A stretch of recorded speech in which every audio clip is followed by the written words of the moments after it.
Michael, thanks for joining us tonight. Long debrief with the players and the staff there after you just come out of. Just give us your thoughts on what went wrong tonight. Unacceptable, ultimately. We got well beaten by a better team in every facet of the game. And I think the most worrying thing is that we've had a few performances now where we've been all right when it's all going well for us, but the moment we get any sort of adversity, there seems to be a soft underbelly in terms of decision making. Duels, we've gone from looking like a team against Bolton that we score from a corner and we win every second ball and we can put good delivery in, and say the delivery's poor, don't win the first contact, don't win duels, and didn't stick to the script ultimately. And then that's what I mean about decision making. People start doing their own things and then ends up being messy and turns into that performance. So that's what we need to get to the bottom of, is the decision making under pressure, the softness, the inconsistency at home particularly. I don't think it's an accident that our best two performances have been away from home. So is that a pressure playing in front of our fans? And then the decision making needs to be better. That we put in better performances than that ultimately. Talk about decision making. I can imagine you tearing your hair out at the goals we conceded tonight as well. Leading on from Northampton, where we were culpable for our own downfall. You look at it tonight; it comes from our throw in the first one over on the left hand side.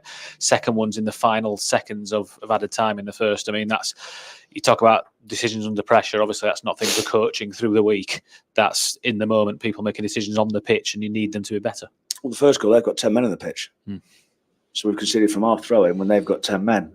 It's impossible. The second one, the 50th minute of the game, just kick it down the pitch, get to half time 1-0 down.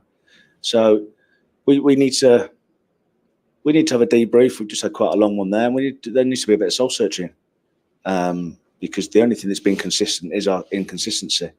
We've gone from winning 4 to having a bad week to a brilliant performance to another bad week, given 5 of the worst goals away you'll ever see in a week, where the opposition haven't particularly done anything to score a goal against us. But the first 5 games we conceded 3 goals, and one of those was a penalty that we've been told it wasn't a penalty. So that's what I mean. I think it's a mentality rather than an ability, and that's what, as a staff and the players, they need to find out why that happens, particularly at this place.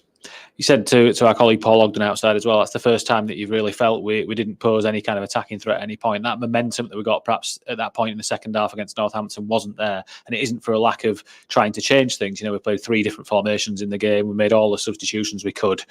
That's the first time we can really sit here and say that, isn't it? Yeah, didn't carry any threat. Didn't carry any threat.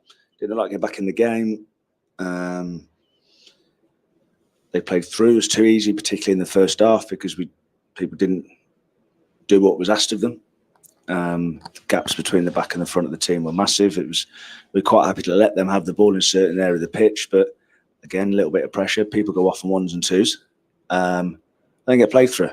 So we have to investigate of why that, because we don't see it in the week. That's the frustration from my point of view. If I thought the players couldn't do it, we wouldn't ask them to do it, but we see them doing it in the week.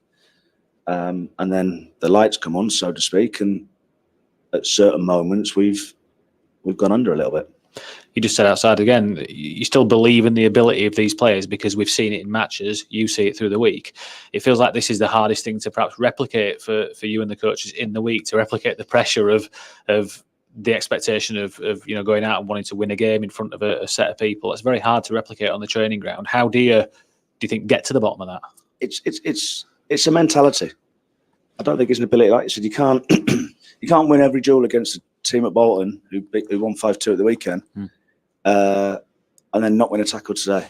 And it looked men against boys today. It's not getting away from that. And that's what we'll be trying to do. And this is not me pinning it just on the players. The staff will look at themselves in terms of, is it the right formation? But we played 3 today and didn't look good in any of them. Did we pick the right team? And because it can't be we win and they lose. We have to stick together. Everything about the football club at the minute is trying to rebrand and rebuild a togetherness. We need to earn the supporters' trust. Yep. I totally understand that. There's been a relegation at the football club after a couple of years of really poor. So the supporters have seen enough poor performances. So it's our job to get them off the seats. And we definitely didn't do that tonight. And I don't know whether that fear or that pressure is too much for some of them. But yeah, we need to get to the bottom of it one way or the other.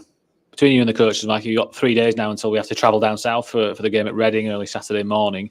What's achievable for you between then and now? It's not a long turnaround. There's a lot about recovery as well. Is it in a way the physical bit against the mentality bit that you're talking about? I suppose you can do quite a bit to the mentality bit between now and then. That's the bit we're trying to work on. You can't do anything physically. You can't do anything in the training pitch. But they have most of the information now anyway. And like I said, they've gone from looking hard to beat to look really easy to beat with the same messaging. So something's changed in there, and I think it's between the ears.